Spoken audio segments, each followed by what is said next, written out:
નમસ્કાર દર્શક મિત્રો, જીવન ન્યૂઝમાં આપનું સ્વાગત છે. હું છું આપનો દોસ્ત હિતેશ અને આપ જોઈ રહ્યા છો કેમ છો ગુજરાત. સમાચારોની ધમાકેદાર દુનિયામાં પ્રવેશતા પહેલા ચાલો થોડી હળવી વાત કરીએ. તમને એમ થશે કે હું આજે અલગ મૂડમાં લાગુ છું. સાચું કહું તો હા, આજે સવારમાં એક જૂના દોસ્તનો ફોન આવ્યો. અમે સાથે સ્કૂલમાં ભણતા હતા. એની સાથે વાત કરીને મને મારું બાળપણ યાદ આવી ગયું. દર્શક મિત્રો, શું તમને તમારું બાળપણ યાદ આવે છે? બાળપણ એટલે ખેલકૂદ, મસ્તી, સાયકલ, સ્કૂલ, ચોપડી, નોટો, દોસ્ત, શિક્ષક, school bag, uniform, water bag, નાસ્તાનો ડબ્બો, ક્રિકેટ, લંગડી, ખોખો, છાપો, ફોટા, લખોટી, રિસેસ, વેકેશન્સ, પરીક્ષા અને બીજું ઘણું બધું. દર્શક મિત્રો, બાળપણ યાદ કરીએ એટલે વ્યસ્ત જીવનમાં થોડી હળવાશ અનુભવાય નહીં? દર્શક મિત્રો, તમને જાણીને નવાઈ લાગશે, પણ આપણા દેશની મહિલાઓ પોતાના જીવનકાળમાં 2 વખત બાળપણ જીવે છે.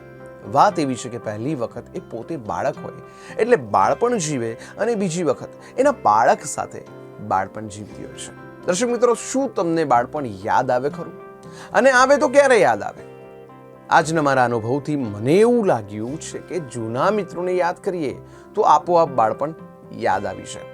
એટલે મારી તો સલાહ છે કે સવારમાં કંઈ ના સૂજે તો જૂના દોસ્તોને યાદ કરી લેજો. મારો દાવો છે કે તમને તમારું બાળપણ ચોક્કસ યાદ આવશે અને આખા દિવસનું ટેન્શન દૂર થઈ જશે. ગઈકાલે મારે માર્કેટમાં જવાનું થયું. મારે કોકની પાસે પૈસા લેવાના હતા. ગરમીના લીધે હું છેલ્લા 1 અઠવાડિયાથી એને ટાળતો હતો, પણ ગઈકાલે હિંમત કરીને હું ઘરેથી નીકળ્યો અને માર્કેટ પહોંચી ગયો. ત્યાં મેં જોયું કે ઉનાળાના બળબડતા તડકામાં શ્રમજીવીઓ મજૂરી કરી રહ્યા હતા. તેમને જોઈને મને દયા આવી. મનમાં એમ થયું કે જીવનમાં દુઃખ કોને નથી હોતું. ઘણા કહી શકતા નથી, ઘણા સહી શકતા નથી, ઘણા મજબૂર હોય છે તો ઘણા મજબૂત હોય છે. ખેર, આ વખતે ભર ઉનાળામાં કમોસમી વરસાદની આગાહી છે. ગુજરાત સહિત પશ્ચિમ ભારતમાં આકરા ઉનાળાથી લોકો પરેશાન થઈ રહ્યા છે, તો બીજી તરફ ઉત્તર ભારતમાં બરફ વર્ષાથી સુંદરતા ખીલી ઉઠી છે. જમ્મુ કાશ્મીર અને ઉત્તરાખંડના અનેક વિસ્તારમાં સ્નોફોલને કારણે જનજીવનને અસર થઈ છે. ગુજરાત સંલગ્ન મધ્યપ્રદેશ ઉપર સિસ્ટમ સક્રિય થતા ગરમીથી ત્યાં રાહત મળી છે. રાજ્યમાં છૂટાછવાયા વરસાદની આગાહી છે. મધ્ય દક્ષિણ ગુજરાતમાં માવઠું પડી શકે છે. પંચમહાલ હોય, દાહોદ, મહીસાગર, છોટાઉદેપુરમાં ત્યાં વરસાદની આગાહી કરવામાં આવી છે, તો સુરત, તાપીમાં કમોસમી વરસાદ પડી શકે છે. અંબાલાલ પટેલે આગામી 2 દિવસ સુધી મધ્ય ગુજરાતનું તાપમાન 42 થી 43 ડિગ્રી રહેવાની શક્યતા દર્શાવી છે, તો ઉત્તર ગુજરાતમાં 41 ડિગ્રી રહેવાની શક્યતા છે. તો બીજી તરફ ઈડર, અમરેલી, જૂનાગઢમાં પણ ગરમી વધુ રહેશે. આગાહી છે કે આજથી ફરી ગુજરાતમાં કમોસમી વરસાદનો દોર શરૂ થશે.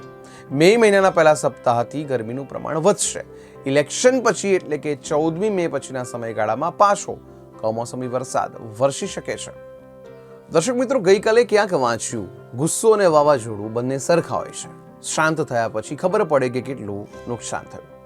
ખેર, વાત કરીએ લોકસભાની ચૂંટણીની, તો લોકસભાની ચૂંટણીને ગણતરીના દિવસો બાકી રહ્યા છે, પણ હજી સુધી ચૂંટણી જેવું કશું લાગતું નથી. દોસ્તો, ગુજરાતની વાત કરીએ તો આપણા રાજ્યમાં ચૂંટણી જેવું ખરેખર કશું જ નથી લાગી રહ્યું.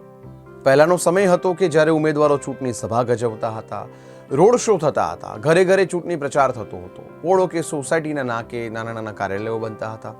દિવસમાં 3 ટાઈમ ચા, કોફી અને સ્વાદિષ્ટ નાસ્તાની મિજબાની થતી હતી, પણ આજે એ સમય રહ્યો નથી. ચૂંટણી જેવું કશું લાગતું જ નથી. ગુજરાતની વાત કરીએ તો અહીં જ્યારથી ભાજપનું એક હતું શાસન આવ્યું છે, ત્યારથી ઇલેક્શન માત્ર ઔપચારિકતા બની ચૂકી છે. વર્ષ 2019માં ગુજરાતની તમામ 26 બેઠકો પર ભાજપનો ભવ્ય વિજય થયો હતો. આ વખતે પણ ભાજપના નેતાઓનો લક્ષ્યાંક છે કે લોકસભાની 26 સીટો પર 5 લાખ વોટની સરસાઈથી લોકસભાની ચૂંટણી જીતવી છે. જોકે મારું પર્સનલી માનવું છે કે ભલે ભાજપના નેતાઓને ભરોસો હોય, પણ હકીકતમાં આ વખતે ભાજપ માટે ગુજરાતની બધી સીટો જીતવી અઘરી સાબિત થઈ શકે છે. ભાજપમાં આંતરિક અસંતોષ છે, ક્ષત્રિયોનો વિરોધ છે અને ઉમેદવારોની પસંદગીના મામલે લોકોમાં રોષ જોવા મળી રહ્યો છે, જેને જોતા ભાજપ માટે 5 થી 6 લોકસભા સીટો પર જીતવું પણ અઘરું સાબિત થઈ શકે છે. ખેર, ભાજપનું જે થવાનું હોય તે થશે, પણ આપણે આ વખતે મત ચોક્કસથી આપવાનો છે. દર્શક મિત્રો, આ વખતની ચૂંટણીમાં પ્રયત્નો એવા કરજો કે સવારમાં જ મત આપી દેવાય. જો સવારમાં વોટ નહીં આપો તો બપોરે ગરમીમાંથી ઘરે નીકળવાની તમને આળસ ચડશે અને વોટ આપવાનું તમને મન નહીં થાય. દર્શક મિત્રો, મારી વાત કરું તો દરેક ચૂંટણીમાં મારો આગ્રહ એવો હોય છે કે સવારમાં જ વોટ આપી દેવાય. અમારા પરિવારે તો નક્કી કર્યું છે કે મતદાન વખતે કયા કપડાં પહેરવા છે અને તેની તૈયારી પણ કરી લીધી છે. ખેર, લોકશાહીને જીવતી રાખવી હોય તો દર્શક મિત્રો મતદાન જરૂરથી કરજો.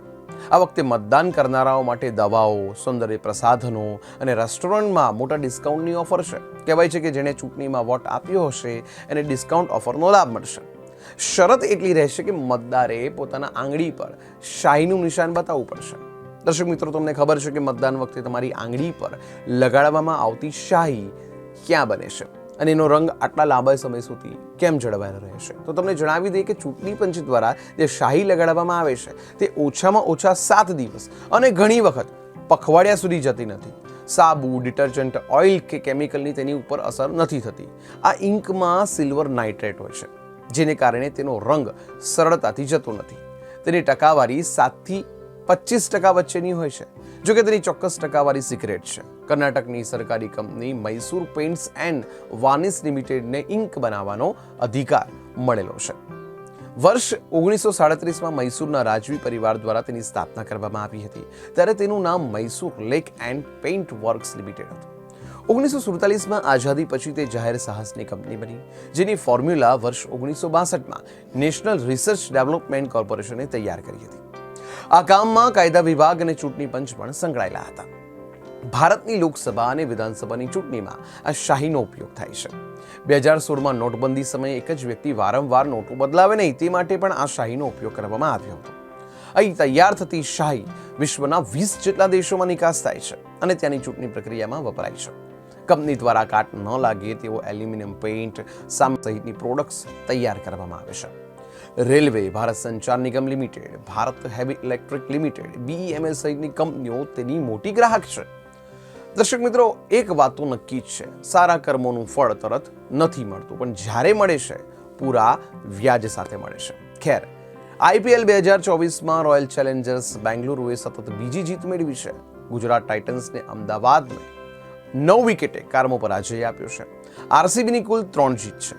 અમદાવાદના નરેન્દ્ર મોદી સ્ટેડિયમમાં રોયલ ચેલેન્જર્સ બેંગલુરુએ IPL 2024ની 45મી મેચમાં ગુજરાત ટાઇટન્સને તેના ઘરમાં 9 વિકેટે કારમો પરાજય આપ્યો હતો. RCB તરફથી વિક જેક્સે કમાલની બેટિંગ કરતા માત્ર 41 બોલમાં સદી ફટકારી હતી. જેક્સની સદીની મદદથી RCBએ 200 રનનો ટાર્ગેટ માત્ર 16 ઓવરમાં જ હાંસિલ કરી લીધો હતો. ગુજરાત ટાઇટન્સે પ્રથમ બેટિંગ કરતા 20 ઓવરમાં 3 વિકેટે 200 રન બનાવ્યા હતા, જેના જવાબમાં RCBએ 16 ઓવરમાં જ 1 વિકેટે લક્ષ્ય હાંસિલ કરી લીધો હતો. વિરાટ કોહલીએ IPL 2024માં 500 રન પૂરા કરી લીધા છે. કોહલી ઓરેન્જ કેપના લિસ્ટમાં ટોપ પર છે. દર્શક મિત્રો, ક્યાંક વાંચ્યું કે બીજાની ભૂલોનો રોજમેળ રાખનારા પોતાની ભૂલોની કાચી ચિઠ્ઠી પણ નથી રાખતા. ખેર, તમારી બેંક તમારી પાસે કેટલો સર્વિસ ચાર્જ વસૂલે છે તેને તમારે ધ્યાને રાખવું જોઈએ. તમને જણાવી દઈએ કે યસ બેંક અને ICICI બેંકે પોતાના સેવિંગ એકાઉન્ટના ઘણા ચાર્જ વધારી દીધા છે. એટલે કે આ બંને બેંકોના ગ્રાહકોએ બેંકની સર્વિસનો ફાયદો ઉઠાવવા માટે વધુ પૈસા ચૂકવવા પડશે. તેવામાં રોકાણ કરવા માટે ઓછો સમય બચ્યો છે. યસ બેંકની વેબસાઇટ પર કહેવામાં આવ્યું કે સેવિંગ્સ એકાઉન્ટના અલગ અલગ વેરિયન્ટના મિનિમમ એવરેજ બેલેન્સમાં ફેરફાર કરવામાં આવ્યો છે.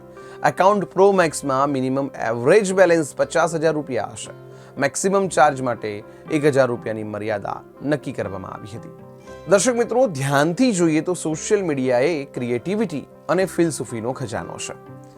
અને સવારમાં જ એક મેસેજ વાંચ્યો, સહનશીલતા એ સ્વભાવ નહીં, સંસ્કાર છે. ત્રાજવું વજન માપી શકે છે, ગુણવત્તા નહીં. આ વાક્ય વાંચીને મને વિચાર આવ્યો કે કયો ફિલસૂફ હશે જેને આવું સુંદર વાક્ય રચ્યું હશે. ખેર, આપણને શરદી થાય ત્યારે છીંક આવતી હોય છે. છીંક આવવી એ માત્ર શારીરિક પ્રતિક્રિયા છે, પરંતુ તમે ક્યારેક જોયું હશે કે જ્યારે છીંક આવે છે ત્યારે તમારી નજીકમાં બેઠેલા લોકો ગોડ બ્લેસ યુ કહે છે. શું તમે ક્યારેય ધ્યાન આપ્યું છે કે લોકો આવું કેમ કહે છે અને તેની પાછળનું કારણ શું છે? જો નહીં ખબર તો ચાલો આજે તમને તેની પાછળના ખાસ કારણ વિશે જણાવીએ. મધ્ય યુગમાં યુરોપમાં જ્યારે પ્લેગ એટલે કે બ્યુબોનિક પ્લેગ જેવા રોગો ફેલાતા હતા ત્યારે છીંક આવી એ બીમારીનું લક્ષણ માનવામાં આવતું હતું. તેથી જ લોકો ગોડ બ્લેસ યુ કહીને બીમાર વ્યક્તિને રોગથી બચાવવા માટે ભગવાનને પ્રાર્થના કરતા હતા. બીજી તરફ કેટલા લોકો એવું માને છે કે છીંક આવી એ દુર્ભાગ્યની નિશાની છે. તેઓ ગોડ બ્લેસ યુ કહીને ખરાબ નસીબને દૂર કરવાનો પ્રયાસ કરે છે. દર્શક મિત્રો, આજકાલ ગોડ બ્લેસ યુ કહેવું એ મોટા ભાગના સામાજિક શિષ્ટાચારનો ભાગ બની ગયું છે. બીમાર વ્યક્તિ પ્રત્યે શુભેચ્છા વ્યક્ત કરવાની આ એક નમ્ર રીત માનવામાં આવે છે. દર્શક મિત્રો, સુખ એ સવાર જેવું છે. તે માંગો તો મળે કે ના મળે, પણ જાગો તો અવશ્ય મળે. ઉત્તરાખંડ ચારધામ યાત્રા પર જનારા શ્રદ્ધાળુઓ માટે એક મોટું અપડેટ સામે આવ્યું છે. યુપી, રાજસ્થાન, દિલ્હી, NCR, ગુજરાત, મહારાષ્ટ્ર વગેરે રાજ્યોમાંથી કેદારનાથ, બદ્રીનાથ, ગંગોત્રી સહિતના 4 ધામોની મુલાકાત લેતા યાત્રાળુઓ હવે ઓનલાઈન રજીસ્ટ્રેશન કરાવી શકશે. ચારધામ યાત્રા 10મી મેથી શરૂ થવા જઈ રહી છે અને આ માટે બુકિંગ પણ શરૂ કરી દેવામાં આવ્યું છે.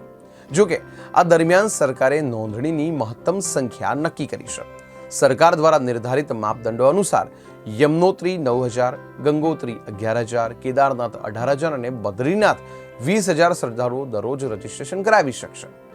જણાવી દઈએ કે અત્યાર સુધીમાં 16 લાખથી વધુ ભક્તોએ રજીસ્ટ્રેશન કરાવ્યું છે અને હેલિકોપ્ટરનું બુકિંગ ફૂલ થઈ ગયું છે. ચારધામ યાત્રા માટે રજીસ્ટ્રેશન શરૂ થયા બાદ કેદારનાથ ધામ માટે હેલિકોપ્ટર સેવા માટે બુકિંગ પણ 20 એપ્રિલથી શરૂ થઈ ગયું છે. આ વખતે સરકારે નોંધણી માટે કડકાઈ અપનાવી છે અને જો ચારધામ રજીસ્ટ્રેશન નહીં થાય તો યાત્રાળુઓને ચારધામ જવા દેવામાં નહીં આવે. સાથે જ બદ્રીનાથ કેદારનાથ મંદિર સમિતિએ તેની સત્તાવાર વેબસાઇટ www.badrinathkedarnath.government.in પર આ વર્ષની યાત્રા દરમિયાન ઓનલાઈન પૂજાનું બુકિંગ પણ શરૂ કરી દીધું છે. આ બુકિંગ 15 એપ્રિલથી 30 જૂન સુધી શરૂ કરવામાં આવ્યું છે. ગયા વર્ષે કેદારનાથ ધામમાં 20,000થી વધુ શ્રદ્ધાળુઓએ ઓનલાઈન પૂજા બુક કરાવી હતી. કેદારનાથ, બદ્રીનાથ સહિત 4 ધામના દરવાજા ખોલવાની તારીખો જાહેર કરવામાં આવી છે. કેદારનાથ ધામના દરવાજા 10મીના રોજ સવારે 7 વાગે ભક્તો માટે ખોલવામાં આવશે. ચમોલી જિલ્લામાં સ્થિત ભગવાન વિષ્ણુને સમર્પિત બદ્રીનાથ ધામના દરવાજા 12મી મેના રોજ બ્રહ્મ મુહૂર્તના દિવસે શ્રદ્ધાળુઓ માટે ખુલશે. વસંત પંચમીના દિવસે બદ્રીનાથ ધામના દરવાજા ખોલવાની તારીખોની જાહેરાત કરવામાં આવી હતી, જ્યારે અક્ષય તૃતીયાના દિવસે ગંગોત્રી અને યમનોત્રી ધામના દ્વાર ખુલશે. દર્શક મિત્રો, વાંચનનો શોખ સંતોષવા માટે આજના જમાનામાં સોશિયલ મીડિયા એક સચોટ માધ્યમ બની ચૂક્યું છે. ગઈકાલે રાત્રે મેં સોશિયલ મીડિયા પર ક્યાંક એક ટૂંકી વાર્તા વાંચી કે સમુદ્ર કિનારે એક બાળક રમતું હતું.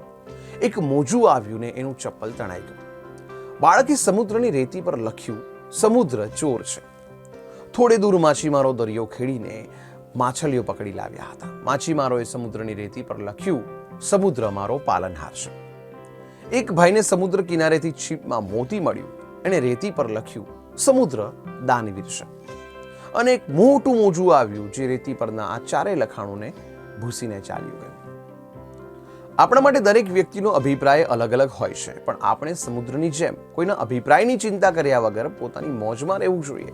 ખેર, ચાલો આજના ભવિષ્યની વાત કરીએ તો મેષ રાશિ માટે ગણેશજી કહે છે કે વિદ્યાર્થીઓને નવું જ્ઞાન અને અનુભવ મળશે.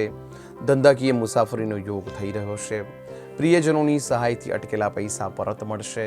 બિઝનેસમાં રોજિંદા કામમાં ખચકાશો નહીં તો જે કાર્યમાં ધનલાભ થવાની અપેક્ષા છે તે મુલતવી રાખીને નિરાશ થઈ શકો છો. વિવાહિત જીવનમાં શાંતિ રહેશે.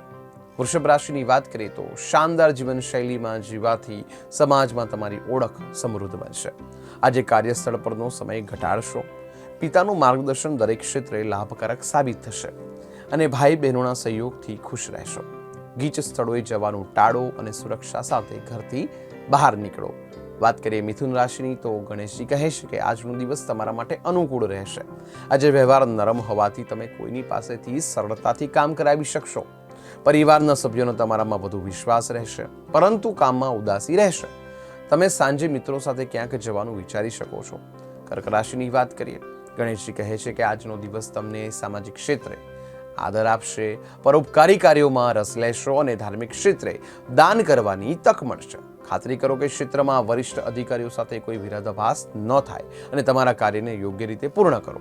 બપોરે અચાનક મહેમાનોનું આગમન કરવાથી ખર્ચ વધશે. સિંહ રાશિની વાત કરીએ તો ગણેશજી કહે છે કે કાર્યકારી વ્યવસાયમાં આજે વધુ કામ કરશો, તેમ છતાં તમે વધુ ફાયદાની આશા રાખશો. વેપારીઓને વધુ મહેનત કરવી પડશે અને નફા માટે નવી યોજનાઓ પર કામ કરવું પડશે. આજે ક્રોધ પર નિયંત્રણ રાખો. સાંજે સામાજિક સંબંધોનો ફાયદો થશે અને નવી યોજનાઓ પર ધ્યાન આપશો. વાત કન્યા રાશિની કરીએ તો ગણેશજી કહે છે આજનો દિવસ સાર્વજનિક ક્ષેત્રનું સન્માન મેળવશો. દિવસની શરૂઆતમાં તમે કોઈ વાતે ગુસ્સે થઈ શકો છો, પરંતુ થોડા સમય પછી બધું ઠીક થઈ જશે. માતા અથવા ઘરની મહિલાઓની તબિયતના કારણે વાતાવરણ તમારું વ્યસ્ત રહેશે. ધિરાણ અને લેવડ દેવડને ટાળો, નહીં તો આર્થિક સમસ્યા વધુ નડી શકે છે. વાત તુલા રાશિની. આજે થોડો ફાયદો થશે, પરંતુ તેને અખંડ રાખવા માટે તમારે વધુ મહેનત કરવી પડશે. શત્રુઓ તમારી છબીને નુકસાન પહોંચાડવાનો પ્રયાસ કરશે, પરંતુ નિષ્ફળ થઈ શકે છે. પિતાના સહયોગથી પારિવારિક વ્યવસાયના કેટલાક પ્રશ્નો ઉકેલાશે.